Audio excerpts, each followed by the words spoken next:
շարժվենք առաջ, սիրելի ուսադիտողներ, շատ հետաքրքիր թեմա է առջևում, սերը մարդու համար կենարար նշանակություն ունի,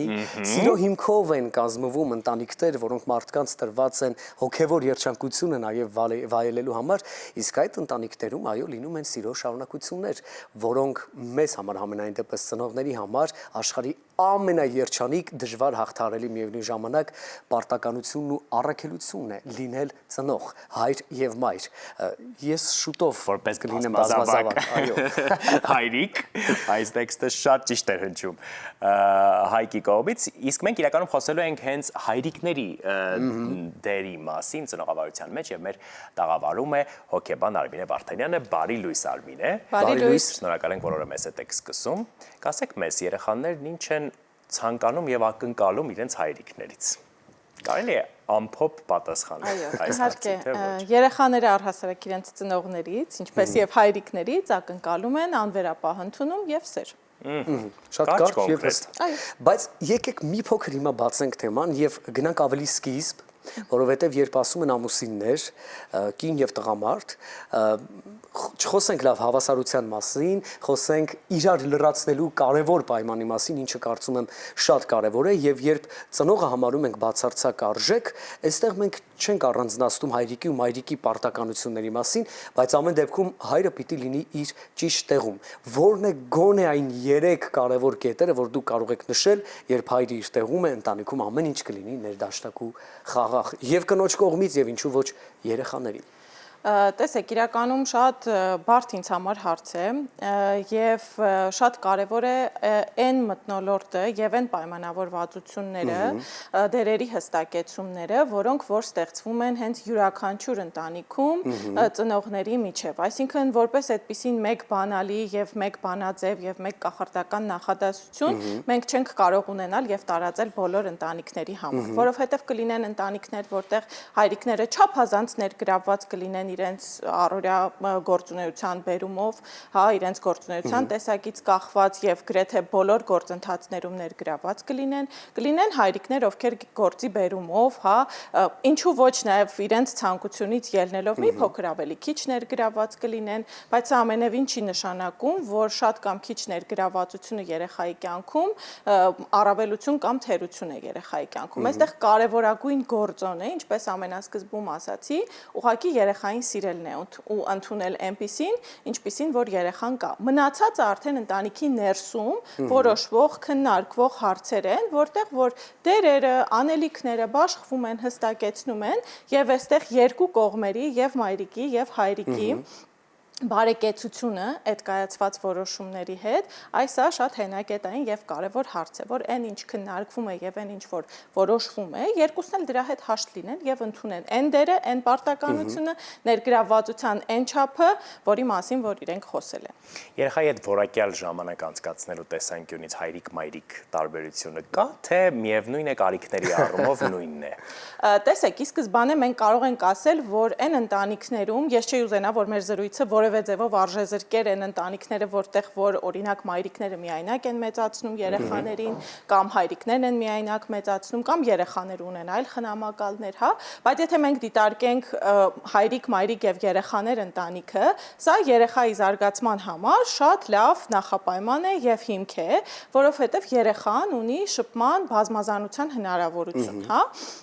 այնուամենայնիվ, ինչքան էլ որ մենք խոսենք իրավունքների հավասարությունից, կինը եւ տղամարդը սեռերի տեսակետից եւ ֆիզիոլոգիայի տեսակետից եւ բնականաբար նաեւ մտածողության եւ մնացած բոլոր հոգեկան գործընթացների տեսակետից էականորեն երկու տարբեր մոտեցումներով օրգանիզմներ են, հա, եւ այն ինչը որ օրինակ երեխան կարող է ստանալ մայրիկից, հա, կարող է լրացվել հայրիկի հետ փոխհարաբերություններով կամ ճիշտ հակառակը, հա, այն ինչը որ մի փոքր ավելի անհասկանալի լինի կամ անպարզ լինի հայրիկի հետ հարաբերություններում կարող է լրացվել մայրիկի հետ շփման մեջ։ Այսինքն, երբ մենք ընտանիքում ունենք հայրիկ եւ մայրիկ, երեխայի համար հիմք ենք ստեղծում շփումների բազմազանության տարբեր սեռերի տեսակետից։ Այ հիմա մենք այս հարցի շուրջ կշարունակենք մեր զրույցը, պարզապես մինչ այդ ես ուզում եմ այն 3 գրավականները կարևոր նշել, որ ձեր պատասխաններից ես հասկացա, որոնք համամարտկային են, միևնույնն է, չնայած ընտանեկան բոլոր առանձնահատկությունները հաշվի առնելով, բայց դա սերն է, նվիրումը եւ անկեղծություն ընտանիքում, սա կարծում եմ շատ կարեւոր է։ Իսկ հիմա վերադառնանք, այո, երեխաների սեռերին եւ նաեւ վերաբերմունքին այս դեպքում ծնողի կողմից, հատկապես հայրիկի, մինչեւ 18 տարեկան հոգեբանների կողմից էլ բնականաբար նշվում է, որ չափազանց կարևոր է երեխայի համար մարդ ձևավորման հետ կապված։ Եվ այստեղ իհարկե երեխան անցնում է տարբեր փուլեր, տարբեր մտածողությամբ, տարբեր շրջապատներ եւ այլն եւ այլն։ Ինչ անել այս դեպքում, որպեսզի հայր եւ զավակ փոխհարաբերությունը լինի ճշգրիտ եւ երեխայի անցումային տարիքում լինեն հարթ ու այսպես ներդաշնակ հարաբերություններ եւ իր մոտ էլ այդ ձևավորումը լինի շատ ավելի խաղաղ պայմաններում։ Ամեն ինչի հիմքում առողջ հաղորդակցումն է։ Դուք ձեր խոսքում նշեցիք անկեղծության մասին եւ այդ առողջ հաղորդակցման մեջ հենց այդ անկեղծությունն էլ ընկած է, որտեղ որ ծնողը, թե հայրը, թե մայրը, այստեղ ես դժվարանում եմ իրականում առանձնացնել, որտեղ երկու ծնողի կողմից սիրված, ընդունված լինելը եւ առողջ հաղորդակցում ունենալը, որակյալ ժամանակ ունենալը, հա, օրվա ընթացքում չափազանց կարեւոր են երեխայի ամբողջ զարգացման ընթացքի համար, հա։ Եթե մենք մի քիչ հետ գնանք ավելի վաղնջական ժամանակներ, հայրիկի դերը շատ հստակ է, հա, եղել պաշտպանել է ընտանիքը, որսի գնալը սնունդով ապահովել է, հա, եւ այս տեսակետից մենք կարող ենք ասել, որ գուցե ինչ որ շատ ենթագիտակցական կամ խորը անգիտակցական շերտերում հայրիկները այդ դերը պահպանել են, հա, այդ պաշտպանելու, ապահովելու, հա, վտանգներից զերծ պահելու եւ այլն եւ երեխայի տարբեր տարիքներում հայրիկների ներգրավվածությունը, հայրիկների հետ շփումը երեխային կարող է տալ ուղղակի հնարավորություն արտահայտվելու, խոսելու, կիսվելու, տարատեսակ փորձությունների հետ կապված քննարկումներ ունենալու, հա, եւ սա շատ լավ հնարավորություն է ուղղակի բացի այն մամայական տագնապները, անհանգստությունները այդ դիտանկյունից խնդիրներին նայելը, նաեւ ունենալ հայրիկների ավելի այսպես սովորաբար ընդունված է, չէ, ասել, որ ավելի այսպես ռիսկային են հայրիկները, ավելի որոշումներ կայացնելու տեսակետից ավելի արագ են, ավելի այսպես հեշտ են տրվում, հա, բարդ լուծումներին եւ այլն, կարող է նաեւ երեխայի համար այս տեսակետից շատ լավ փորձառություն լինել, երբ կա հայրիկի էմոցիոնալ այսպես մոտեցումը եւ կա հայրիկի հավասարակշռված մոտեցումը։ Մենք իրականում եթե հենց կարծրատիպային մոդելի մասին խոսենք եւ ակնկալիքների հայրիկներից, երևի թե ուժեղ տղամարդու այդ կերպարը, նաեւ հայրիկի կարծրատիպային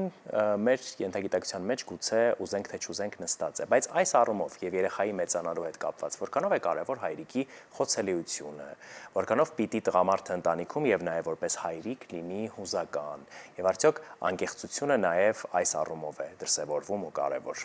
Միանշանակ, տեսեք, նաեւ մի շատ կարեւոր բանի մասին չխոսեցինք, եթե հայրիկը երեխայի համար հեղինակություն չլինի, այն ամենի մասին, ինչի մասին որ մենք խոսեցինք, առ ոչինչ է։ Հա, այսինքն շատ կարևոր է, որ նաև հայրիկը երեխայի համար լինի հեղինակություն, այսինքն այն ամենը ինչը որ անում է հայրիկը երեխայի համար լինի կարևոր եւ ինքը ուզենա այն նայելով այս որակը վերցնել, այն առանձնահատկությունը կրկնօրինակել, հա, այսպես վարվել, ինչպես հայրիկը կամ օրինակ իր համար դժվար իրավիճակներում մտովի հարցնել, հա, ինչ կասեր հայրիկս այս իրավիճակում, հա, եթե կա այդ հարաբերությունները եւ արժևորումը վստահաբար սա շատ դրական ազդեցություն կունենա։ Վերադառնալով ձեր հարցին, այո, անկեղծությունը շատ կարևոր է եւ այդ շինծու, հա, որ այ մենք խոցելի չենք, մենք այսպես սուպերհերոսներ ենք եւ այլն, սա շատ կարող է աղճատել երեխայի ընկալումը եւ հատկապես օրինակ, երբ մենք ստիպում ենք լինել ճիշտ այնպիսին, ինչպիսին հայրիկն է, իսկ հայրիկը այսպես արտակուստ շատ զորեղ ուժեղ մեկն է, իսկ երեխան բնականաբար իր կյանքի ընթացքում ընկերների հետ շփումներում սիրահարվածություն տարատեսակ ձախողումներ կարող է ուզենալ լաց լինել, կարող է նեղվել, կարող է ունենալ այդ խոցելիության զգացողությունը ու երբ ունենա այդ համեմատությունը եւ տեսնի, որ չէ, այ այս իմ զգացողությունները շատ վատն են եւ այսպես պետք չի լինել, այ դե եթե հայրիկը կոծկում է այդ ամեն ինչը եւ այս սուպերհերոսի կարգավիճակում է, սա երեխայի մեջ իսկապես կարող է մի քիչ այսպես տարակուսանք առաջացնել, հա, այն ինչ որ ես զգում եմ, երևի լավ չէ, ինչ որ ես հիմա լացս գալիս է, երևի ես այդքան լավ տղա չեմ, հա, ոնց որ պապաս օրինակ, հա, բայց եթե մենք անկեղծ ենք եւ այո, եթե մեզ համար կա այնպիսի իրավիճակ, որտեղ որ մենք հուզվում ենք, հա, որտեղ որ մենք կարող ենք զայրանալ, որտեղ որ մենք կարող ենք նեղվել եւ դա անկեղծ երեխայի մոտ ցույց ենք տալիս, բնականաբար սա միայն ու միայն դրական ազդեցություն կարող է ունենալ երեխայի օրինակ նույն հուզական գրագիտության զարգացման տեսակետից եւ դիմացինի հույզերը նաեւ հասկանալու տեսակետից եւ նաեւ սեփական հույզերից չամաչելու տեսանկյունից, բայց այստեղ շատ կարեւոր է, որ ծնողների սա կլինի հայրիկը թե մայրիկը այդ գերհուզականությունը կամ լալկանությունը կամ պորտկունությունը, որը որ անկառավարելի է, հա, չափազանց հաճախ երեխաների մոտ չդրսևորվի, որտեղ սա ոչ միայն երեխայի համար օրինակի տեսակետից կարող է ծառայել, սա նաև երեխաներին կարող է վախեցնել եւ երեխաները այս իրավիճակում երբ որ շատ հաճախ է եւ չափազանց բուռն են այդ էմոցիոնալ դրսևորումները, կարող է ուղղակի ապահովության զգացումի կորուստ ունենալ երեխան։ Շատ կարևոր մի հարց էլ մենք ունենք կապված հոր եւ դստեր հետ, սա երևի կյանքից վերցված ճշմարտություն է, որովհետեւ հիմնականում հայրիկները համենայն դեպս 10-ից գոնե 7-ը որոշակի թուլություն են ամեն դեպքում ցուցաբերում իրենց դստրերի հետ կապված եւ այո, այդ հարաբերությունը ունի որոշակի առանձնահատկություն, դա նույնիսկ անձն աչքով երևում է, կապվածությունը նրանց մեջ մի տեսակ այլ հարթություն եւ այլ սանդղակ է հաստատում միշտ գրեթե, ինչու է այդպես ինչ առեղծված կա այստեղ լավ իմաստով։ Գիտական տեսակետից կդժվարանամ հիմնավորել առեղծվածը, բայց կփաստեմ, որ սա աղջիկ երեխաների կյանքում չափազանց կարևոր նշանակություն ունի այն հարաբերությունների ձևը, որը որ կա հայրիկի հետ։ Հա, ստացվում է, որ աղջիկ երեխաների կյանքում հայրիկը առաջին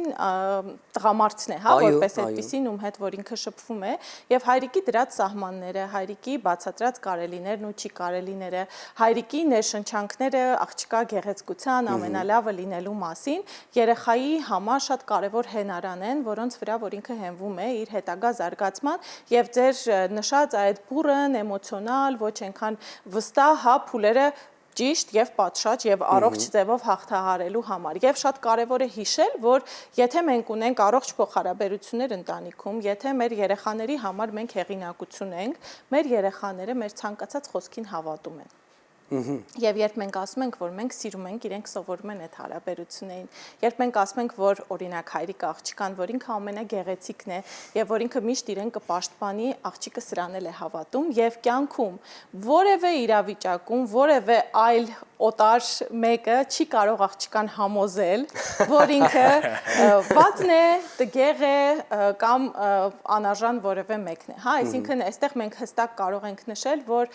երեխան երբ վստահում է, հավատում է եւ այսպես նայում է, հա, ծնողին, ինքը հավատում է բոլոր խոսքերին, որ հայրիկը իրեն ասել է եւ բնականաբար այստեղ պիտի հորդորենք, որ միայն լավը եւ դրականը հայրիկները նկատողություններ կարելի է իհարկե անել, սահմաններ կարելի է դնել, բայց հենքում, հիմքում պիտի լինի այդ դրական եւ արժեվորող վերաբերմունք։ Ինչպես ամեն ինչի հիմքում։ Շնորհակալ ենք շատ, որ օրը մեզ հետ սկսեցիք, Արմինե, եւ երևի թե հենց այս նոտայով էլ ամփոփենք զրույցը, լսենք երաժշտություն, այնուհետև արդեն կամփոփենք առավոտ լուսան։